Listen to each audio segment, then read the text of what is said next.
Welcome IPL match day ముచ్చట్లు.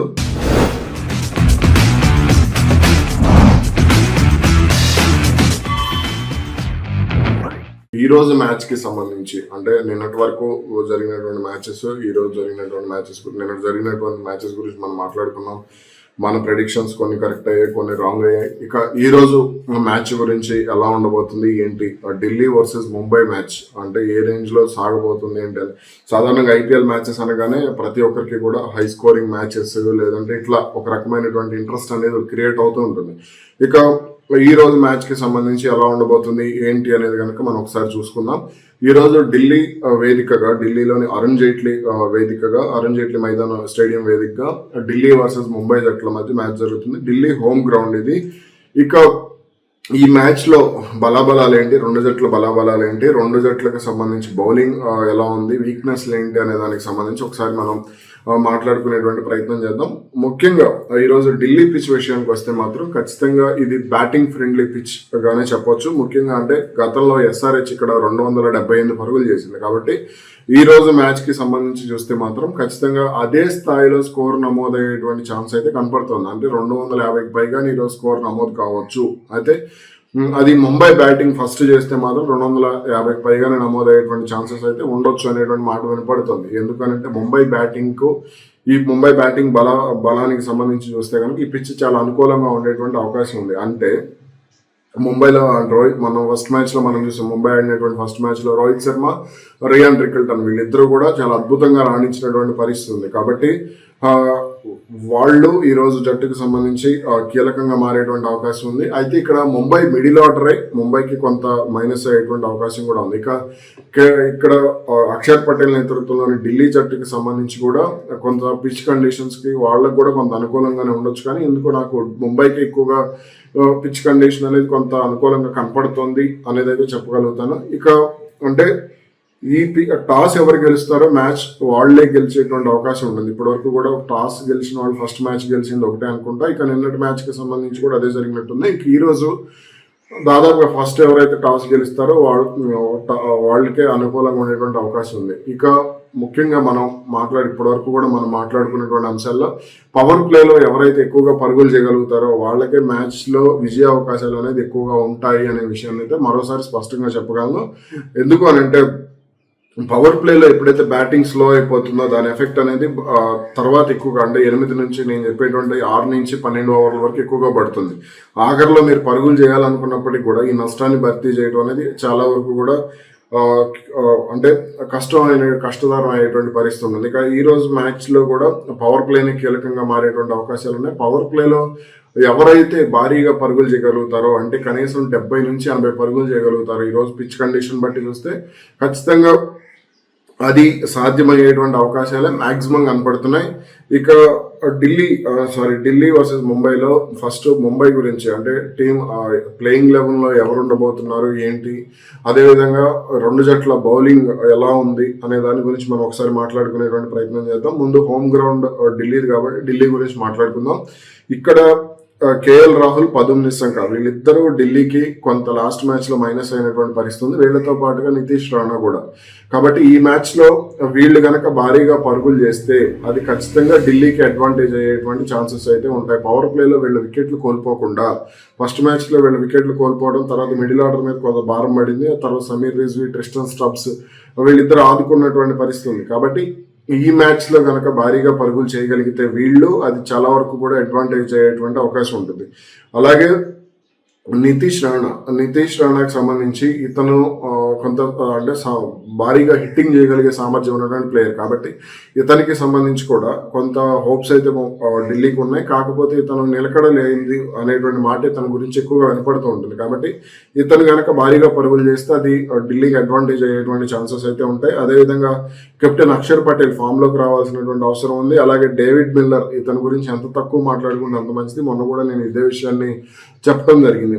అలాగే ఇక్కడ విప్రాజ్ నిగమ్, సమీర్ రిజ్వీ వీళ్ళిద్దరూ కూడా ఢిల్లీకి చాలా వరకు కూడా బలం అవుతారు. 99% వీళ్ళిద్దరూ టీంలో ఉండేటువంటి ఛాన్స్ ఉంది. అలాగే ఈ రోజు ఢిల్లీకి చాలా అడ్వాంటేజ్ ఏంటి అంటే లుంగిసాన్ ఎంగిడి బౌలింగ్ కి రావడం, ఆ బౌలింగ్ కి అతను విస్టార్క్ లేకపోవడం వల్ల అతను బౌలింగ్ అనేది చాలా వరకు కూడా ఢిల్లీకి బలమయ్యేటువంటి ఛాన్స్ ఉంది. అతనితో పాటుగా స్పిన్ బౌలింగ్ కుల్దీప్ యాదవ్ కూడా అతను కూడా ఢిల్లీకి చాలా వరకు కూడా అడ్వాంటేజ్ అవుతాడు ఈ రోజున్న పిచ్ కండిషన్స్ బట్టి చూస్తే. ఇక లుంగిసాన్ ఎంగిడి ఫస్ట్ ఓవర్స్లో కనుక పరుగులు కట్టడి చేయడం, లాస్ట్ ఓవర్స్లో కనుక పరుగుల్ని ఆపుకోగలిగితే ఆ 4 ఓవర్లు కూడా మ్యాచ్ టర్నింగ్ పాయింట్ అయ్యేటువంటి ఛాన్స్ ఉంది. అలాగే ముఖేష్ కుమార్ ఇతను కూడా మంచి ఫామ్లోనే ఉన్నాడు, కానీ కీలకమైనటువంటి సమయాల్లో వికెట్లు తీసే విషయంలో ఇతను కొంత ఫెయిల్ అవుతున్నాడు, పరుగులను ఎక్కువగా ఇస్తాడు అనేది ఇతనికి సంబంధించినటువంటి విమర్శ. అలాగే టీ నటరాజన్ ఇతను బౌలింగ్ మనం ఎస్ఆర్హెచ్లో ఉన్నప్పుడు చూసాం. అలాగే ఇప్పుడు ఢిల్లీకి సంబంధించి కూడా ఇతని లెఫ్ట్ ఆర్మ్ స్లో బౌలింగ్ అనేది ఈరోజు ఢిల్లీ పిచ్ కండిషన్స్ బట్టి కొంత అడ్వాంటేజ్ అయ్యేటువంటి ఛాన్స్ ఉంది. కానీ ఈ పిచ్ అయితే ఎక్కువగా స్పిన్ బౌలింగ్కి ఎక్కువగా అనుకూలంగా ఉండేటువంటి అవకాశాలు అయితే కనపడుతున్నాయి. మరి అతను బౌలింగ్ ఎలా ఉండబోతుందని చూడాలి. ఈ రోజు అయితే ఇంపాక్ట్ ప్లేయర్గా అతను వచ్చేటువంటి అవకాశం ఉంది బౌలింగ్కి సంబంధించి. ఇక బ్యాటింగ్లో దాదాపుగా ఇక్కడ ఢిల్లీ చేయాల్సింది ఏంటంటే స్టబ్స్ని కొంత అవసరమైతే వికెట్లు పడుతున్నప్పుడు టాప్ ఆర్డర్లో వాడుకునేటువంటి ప్రయత్నం చేస్తే అది కొంత ఫలితాన్ని ఇచ్చేటువంటి అవకాశం కూడా ఉంటుంది. అలాగే ఇక్కడ ముంబైకి సంబంధించి చూస్తే మాత్రం రోహిత్ శర్మ, రియాన్ రికల్టన్ వీళ్ళిద్దరూ జట్టులో ఉంటారు. వీళ్ళిద్దరూ వాళ్ళ ఓపెనింగ్ అయితే కంపల్సరీ బలం అయ్యేటువంటి ఛాన్సెస్ అయితే మాక్సిమం కనపడుతున్నాయి. అదేవిధంగా తిలక్ వర్మ, సూర్యకుమార్ యాదవ్ వీళ్ళిద్దరూ ఆ జట్టుకి కొంత భారంగా మారారు అనేటువంటి కామెంట్ ఉంది, ముఖ్యంగా సూర్యకుమార్ యాదవ్. కాబట్టి ఇక్కడ సూర్యకుమార్ యాదవ్ కనుక దూకుడుగా పరుగులు చేయగలిగితే అది ముంబైకి చాలా వరకు కూడా అడ్వాంటేజ్ అయ్యేటువంటి ఛాన్సెస్ అయితే మాక్సిమం ఉంటాయి. అలాగే హార్దిక్ పాండే కూడా కొంత బ్యాటింగ్ పరంగా ఫామ్లోకి రావాల్సినటువంటి అవసరం ఉంది. కీలకమైనటువంటి సమయాల్లో పరుగులు చేయాల్సినటువంటి అవసరం కూడా ఉంది. అయితే ఇప్పటివరకు అతను ఐపీఎల్లో బ్యాటింగ్ చేయలేదు ఫస్ట్ మ్యాచ్లో. కాబట్టి ఈ మ్యాచ్లో ఒకవేళ బ్యాటింగ్కి వస్తే మాత్రం అతను చేసేటువంటి స్కోర్ మాత్రం ముంబైకి చాలా కీలకం అవుతుంది. అలాగే నమందిర్ ఇతను కూడా ఫామ్లోకి రావాలి. ఫామ్లోకి రాకపోతే మాత్రం ముంబైకి చాలా వరకు కూడా మైనస్ అయ్యేటువంటి ఛాన్స్ ఉంటుంది, ముఖ్యంగా మిడిల్ ఆర్డర్కి సంబంధించి. అలాగే రూదర్ఫోర్డ్, మిచెల్ శాంట్నర్ వీళ్ళిద్దరూ కూడా ముంబైకి అడ్వాంటేజ్. ముఖ్యంగా మిచ్ శాంట్నర్ జట్లోకి రావడం అనేది ముంబైకి చాలా వరకు కూడా కలిసి వచ్చేటువంటి అవకాశం ఉంది. అలాగే అతను బ్యాటింగ్లో కూడా చాలా టాలెంట్ ఉన్నటువంటి ప్లేయర్. అలాగే బౌలింగ్కి సంబంధించి కానీ వాళ్ళ ఫీల్డింగ్కి సంబంధించి కానీ కీలకంగా మారేటువంటి ప్లేయర్. అలాగే శార్దుల్ ఠాకూర్ మొన్న ఇతని బౌలింగే ముంబైకి చాలా అడ్వాంటేజ్ అయింది. కాబట్టి ఈ రోజు కూడా ఇతని మీద ముంబైకి చాలా హోప్స్ ఉన్నాయి. ఇతను కొన్ని సందర్భాల్లో పరుగులు ఎక్కువగా ఇస్తాడు, కానీ స్లో బాల్స్ ద్వారా అంటే long run up slow balls ద్వారా కొంత కట్టడి చేసేటువంటి అవకాశం ఉంటుంది. అలాగే జస్ప్రీత్ బుమ్రా, మయాంక్ మార్కండే బుమ్రాని కొత్త బంతితో వాడుకోవడం అనేది ముంబైకి చాలా అడ్వాంటేజ్ అయ్యేటువంటి ఛాన్సెస్ అయితే ఉంటాయి. కానీ ఇక్కడ హార్దిక్ పాండ్యా కొత్త బంతి తీసుకోవడం అనేది ముంబైకి కొంత మైనస్ అవుతుంది అనేటువంటి ఒపీనియన్సే నేను చెప్పగలుగుతాను. కాబట్టి కొత్త బంతితో కనుక అతను బౌలింగ్ చేయగలిగితే చాలా వరకు కూడా ముంబైకి అడ్వాంటేజ్ అవుతుంది. హార్దిక్ పాండ్యా కొత్త బంతిని తీసుకోవడం కొంత కరెక్ట్ కాదేమో, ఎందుకంటే పాత బంతి కంటే కూడా బుమ్రా కొత్త బంతితోనే ఎక్కువగా ప్రభావం చూపించగలడు. అలాగే ట్రెంట్ బౌల్ట్ ముఖ్యంగా ఇతనికి సంబంధించి చూస్తే ఇతను ముంబైకి మైనస్ అవుతున్నాడు. ఎందుకంటే ఇతని మీద ఉన్నటువంటి అంచనాలకు అతను ఆడుతున్నటువంటి విధానానికి చాలా వరకు కూడా డిఫరెన్స్ ఉంది. ఎందుకంటే పవర్ ప్లేలో పరుగులు ఎక్కువ ఇచ్చేయడం, అదేవిధంగా కీలకమైనటువంటి సమయాల్లో వికెట్లు తీయలేకపోవడం, అలాగే ఆ లాంగ్ రన్ అప్ ఉండే పేస్ ఎక్కువ అతని పేస్ మీదే నమ్ముకోవడం అనేది ముంబైకి మైనస్ అవుతుంది. అతని స్లో బాల్స్ ముంబైకి అడ్వాంటేజ్ కావాల్సినటువంటి అవసరం కూడా ఉంది. కాబట్టి మరి అతను ఈ రోజు మ్యాచ్లో ఎలా ప్రభావితం చేస్తాడనేది చూడాలి. ముఖ్యంగా అతనికి సంబంధించి ఫస్ట్ ఓవర్స్లో ఎక్కువగా అతను పరుగులు ఇవ్వడం అనేది ముంబైకి మైనస్ అవుతుంది.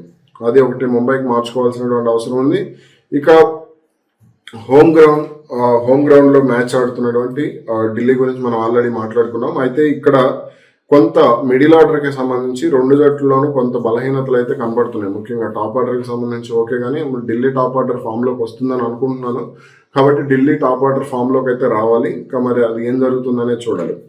అలాగే ఈ రోజు అంటే రెండు జట్లలో మనం రోజు ఫ్యాంటసీ గురించి మాట్లాడుకుంటాం. ఫ్యాంటసీ ఎవరు ఉంటారు, 11 మంది ప్లేయర్స్, రెండు జట్లలో బాగా ఆడగలిగే 11 మంది ప్లేయర్స్ ఎవరు అనేది ఈ రోజు కనుక మనం ఒకసారి చూసుకుంటే కేఎల్ రాహుల్, అదేవిధంగా ఢిల్లీకి సంబంధించి కేఎల్ రాహుల్, ట్రిస్టన్ స్టబ్స్, అదేవిధంగా లుంగిసాన్ ఎంగిడి వీళ్ళు ఢిల్లీకి సంబంధించి ఉన్నారు. మిగిలిన అలాగే అక్షర్ పటేల్ కూడా. అలాగే మిగిలిన వాళ్ళకి సంబంధించి ఓపెనర్లు ఎవరైతే ముంబై ఓపెనర్లు ఎవరైతే ఉన్నారో రోహిత్ శర్మ, అలాగే రియాన్ రికల్టన్, అలాగే తిలక్ వర్మ నేను ఈరోజు చెప్పలేను, కానీ అతని నుంచి అయితే కొంత మంచి ఇన్నింగ్స్ ఎక్స్పెక్ట్ చేస్తున్నా. అలాగే మిచ్ శాంట్నర్ నుంచి ఈరోజు మంచి బౌలింగ్ ఎక్స్పెక్ట్ చేయొచ్చు. శార్దుల్ ఠాకూర్, అలాగే జస్ప్రీత్ బుమ్రా, అలాగే కొంత బ్యాటింగ్కి సంబంధించి కానీ ఆల్రౌండ్ పెర్ఫార్మెన్స్ రెండు జట్లలోనూ ఆల్రౌండ్ పెర్ఫార్మెన్స్ కనుక చూస్తే మాత్రం నాకు హార్దిక్ పాండ్యానే కొంత బలంగా కనపడుతున్నాడు. అలాగే సమీర్ రిజ్వీ కూడా ఈరోజు మంచి ఇన్నింగ్స్ ఆడేటువంటి అవకాశం ఉంది. అలాగే కుల్దీప్ యాదవ్ బౌలింగ్ యాక్షన్ కి ఢిల్లీ పిచ్ అనేది ఈ రోజు మాక్సిమం అడ్వాంటేజ్ ఉంటుంది. కాబట్టి ఈ రెండు జట్లలోనూ కూడా కొంత ఇవి బలాబలాలు కానీ పిచ్ కండిషన్స్ కానీ ఇవన్నీ కూడా. ఇక రెండు జట్లలో చూసుకుంటే నాకు రోహిత్ శర్మ ఈరోజు దూకుడుగా పరుగులు చేయగలిగేటువంటి అవకాశం ఉంది ఢిల్లీ ముంబైకి సంబంధించి. బౌలింగ్ పరంగా చూసుకుంటే మాత్రం జస్ప్రీత్ బుమ్రా నుంచి ఈరోజు మంచి బౌలింగ్ ఎక్స్పెక్ట్ చేస్తున్నా. అంటే సలారు దేవరత ఎవరు అనే దాని గురించి కూడా మనం మాట్లాడుకుంటాం. కాబట్టి ఈ రోజు ముంబైకి సంబంధించి సలార్ రోహిత్ శర్మ అయ్యేటువంటి ఛాన్స్ ఉంది. బౌలింగ్ లో దేవరత బుమ్రా అయ్యేటువంటి అవకాశం ఉంది. అలాగే ఢిల్లీకి సంబంధించి సలార్ కేఎల్ రాహుల్ అయ్యేటువంటి ఛాన్సెస్ అయితే ఉన్నాయి. అలాగే బౌలింగ్ కి సంబంధించి లుంగిసాన్ ఎంగిడి అయ్యేటువంటి ఛాన్సెస్ అయితే ఉన్నాయి. Thank you.